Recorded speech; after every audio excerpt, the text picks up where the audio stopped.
Dahil itong politiko, kakailanganin nila yan kapag eleksyon, itong mga relihiyon, itong INC. Hamon kasi kayo ng hamon mga kulto eh. Iwasan nyo kasi yung pagiging mayabang. Natatandaan ba ninyo itong na-content natin nung isang araw at kahapon?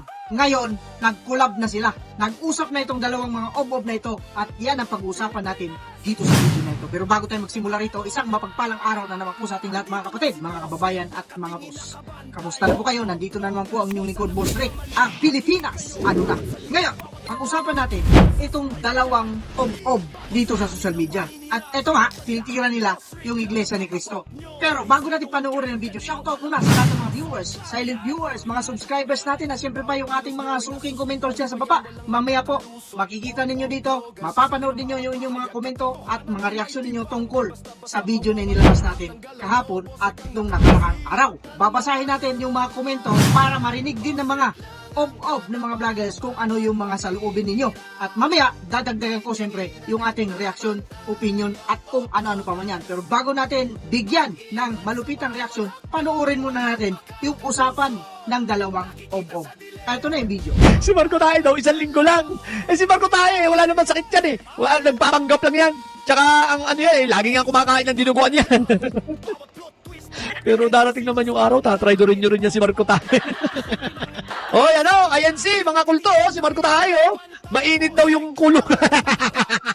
O ayan, ito na nga ba sinasabi ko, 'di ba? Na pwede makasuhan ang INC dahil ayon yan sa konstitusyon, bawal ang relihiyon makipag-kunsyabahan mismo sa politiko. Mga kulto talaga kayo, sabi nyo ipagtatanggol ninyo. Sabi ninyo, hindi nyo ipakukulong. Sabi ninyo, naghamon-hamon pa kayo. Sige, ulihin nyo na! Subukan ninyo!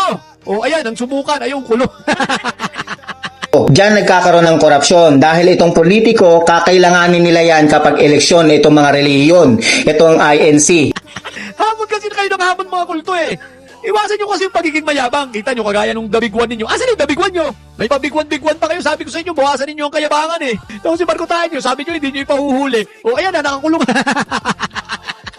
Ako'y nananawagan sa lahat ng mga gustong dumalaw kay Marco Tayo. Pag dumalaw kayo, huwag niyong kakalimutan magdala ng paborito niyang dinuguan at puto. Si Marco Tayo, kumakain ng dinuguan niya, pasikreto lang. Bravo! Magaling talaga itong dalawa na ito. Makikita naman natin na yung kanilang mga sinasabi rito ay pabor, syempre, para sa kanila. Ngayon, kagaya ng sinasabi natin dito, babasahin ko yung mga reaksyon ninyo, yung mga komento ninyo doon sa video na yan. Magsisimula tayo dito. Sabi niya rito, gumawa ng sariling batas ang kanilang pinagsasabi na hindi sasali ang isang relihiyon sa pamumulitikang usapan.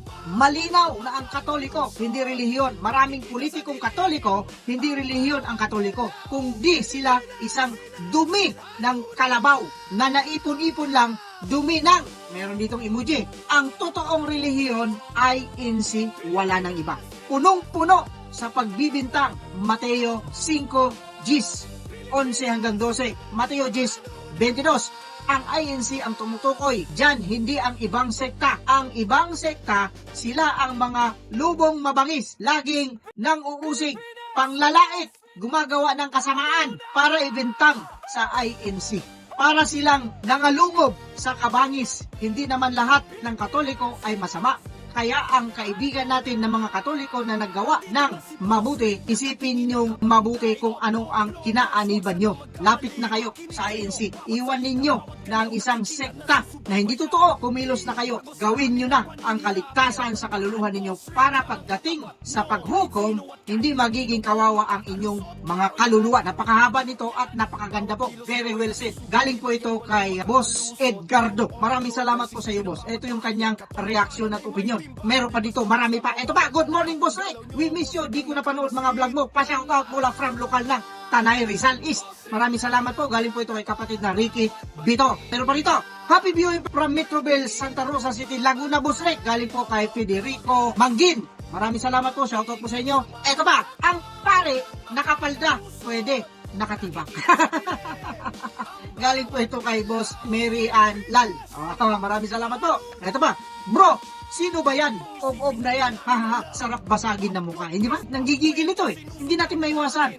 talagang ganun ang mangyayari. Ganun ang kanyang magiging reaksyon dahil nga sa pananalita nitong ubob na ito. Ito, galing po kay kapatid na Erica Pedro. Shoutout po sa inyo dyan. Ito ba, saludo po kami sa iyo, idol. Saludo po kami sa iyo, kapatid. Boss Rick mula sa pamilya Julito Tolosa ng Taguig. Uy, maraming salamat po. Shoutout. Saludo din po ang Pilipinas. Ano na sa inyo dyan. Galing po ito kay kapatid na Emily Tolosa. Maraming salamat. Mangmang, yang tao na yan, wala kang alam sa nangyayari na korupsyon sa gobyerno. Ob ka, isa ka ring nagtatakip sa hindi magandang nangyayari sa bansa. Galing po yan kay Boss Boroy, di ba?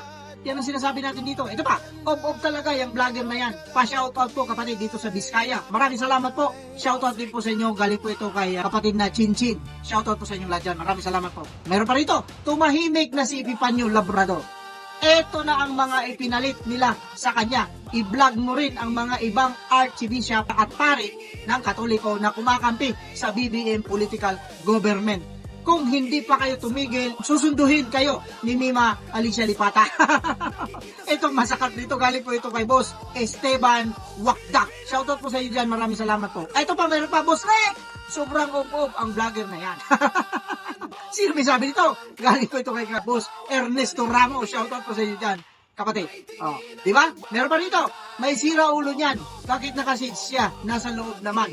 Labas ng tirik ng araw sa loob.